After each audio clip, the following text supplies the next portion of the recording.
আসসালামু আলাইকুম, কেমন আছেন সবাই? ওই দিন আমি তেলের পিঠার একটা ভিডিও পোস্ট করেছিলাম আর ওই পোস্টের কমেন্টে যা বুঝতে পারলাম যে অনেকেই এই পিঠাটা বানাতে পারে না। তাই আমি ভাবলাম যে আমি এমন সহজ একটা রেসিপি আপনাদের সাথে শেয়ার করব, যাতে করে এই রেসিপি দেখে একবারেই যে কেউই বানাতে পারবে। আর তেলের পিঠা বানানোর সবচেয়ে মূল সিক্রেট হলো আপনার মেজারমেন্ট। তেলের পিঠার বেটার তৈরি করার সময় আপনি যদি চিনি আর পানির পরিমাপটা ঠিক মতো দিতে পারেন, তাহলে কিন্তু আপনার পিঠা চোখ বন্ধ করে যদি আপনি বানাতে যান তারপরও পারফেক্ট হবে ইনশাআল্লাহ।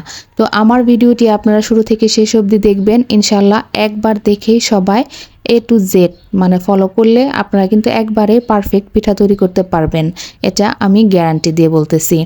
আর আমি পিঠাটা আপনাদেরকে ভেঙে ভিতরে দেখিয়ে দিতেছি যে ভিতরে কিন্তু একদম কাঁচা নেই, একদম পারফেক্টভাবে পিঠাটা তৈরি হয়েছে। আর আমরা গাজীপুরের মানুষ, আমরা তেলের পিঠার সাথে গরুর মাংস খেতে অনেক বেশি পছন্দ করি, এটাও আমি পোস্ট করেছিলাম। তো আপনারা অনেকেই দেখেছি যে আপনারা অনেকেই খান না, তো অবশ্যই একবার বাসায় ট্রাই করে দেখতে পারেন। তেলের পিঠার সাথে কিন্তু গরুর মাংস একদম জমে যায়। তো প্রথমে আমি তেলের পিঠা তৈরি করার জন্য একটা মেজারমেন্ট কাপ নিয়েছি, আর এই কাপের সাহায্যে আমি সব কিছু আপনাদের সাথে ক্লিয়ার করে দেব, কারণ এই কাপ কিন্তু সবার বাসায় থাকে। তো এইখানে আমি তেলের পিঠার জন্য 3 কাপ পরিমাণ আতপ চাউলের গুঁড়া নিয়েছি, আর 1 কাপ পরিমাণ নিয়ে নেব ময়দা। এই একই মেজারমেন্ট কাপ দিয়ে আমি পুরো রেসিপিটা আপনাদের সাথে শেয়ার করব। আর সব কিছু আপনাদের সামনেই করতেছি, অবশ্যই আপনারা দেখে বুঝে নেবেন কিভাবে করেছি। আর এই মেজারমেন্ট কাপেরই 1 কাপের সামান্য একটু বেশি পরিমাণ আমি চিনি নিয়ে নেব। তো আমি কতটুক দিতেছি তাও দেখিয়ে দিচ্ছি যে আমি কতটুক পরিমাণ চিনি বেশি নিয়েছি। আর এখন দিয়ে নেব স্বাদ মতো লবণ। আর এই কাপ দিয়ে মেপে আমি আপনাদেরকে পানির পরিমাণটাও বলে দেব, যাতে করে আপনারা একদম পারফেক্টভাবে তৈরি করে নিতে পারেন। আর আমার আতপ চাউলের গুঁড়াটা কিন্তু একদম ভিজানো চালের গুঁড়া, আপনারা যদি শুকনো চালের গুঁড়া নেন তাহলে কিন্তু পানি কম বেশি লাগতে পারে।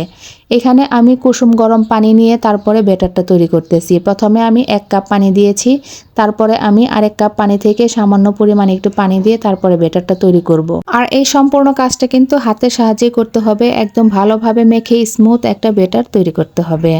তো আমি প্রথম কাপ পানি দেওয়ার পরে দ্বিতীয় কাপ পানি আমি কতটুকু পানি দিয়েছি আপনাদেরকে দেখিয়ে দিচ্ছি। এখানে আমার হাফ কাপের একটু কম পানি লেগেছে। তো দেখতেই পারতেছেন এখানে আমার কিন্তু ব্যাটারটা তৈরি হয়ে গেছে। এখন এটাকে আমি 30 মিনিটের জন্য রেস্টে রেখে দেব। 30 মিনিট পর আমি আপনাদেরকে ব্যাটারের ঘনত্বটা দেখিয়ে দিচ্ছি। একটা চামচের সাহায্যে দেখে নিন যে এটা ঘনত্বটা কেমন হয়েছে।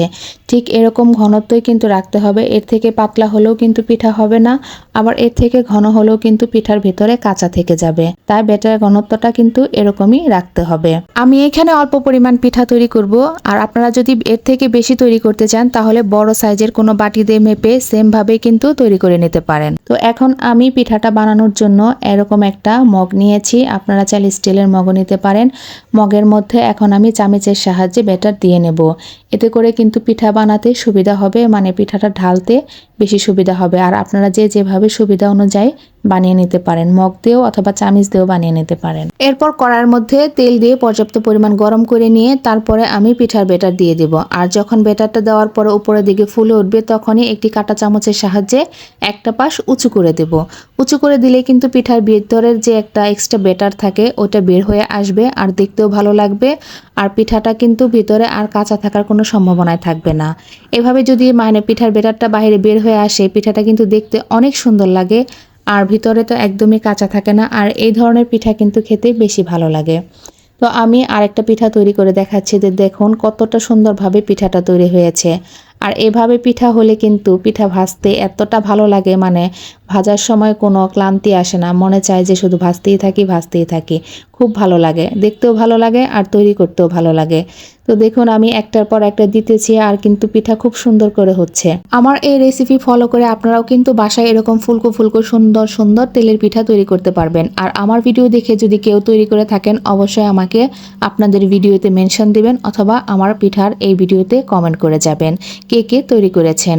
তো আমার ভিডিওটি ভালো লেগে থাকলে অবশ্যই একটি লাইক এবং কমেন্ট করে দিবেন, আর আমার চ্যানেলের সাথে থাকবেন এরকম সহজ সহজ রেসিপি পাওয়ার জন্য। আর কোনো রেসিপি দেখতে চাইলে অবশ্যই কমেন্টে জানাবেন।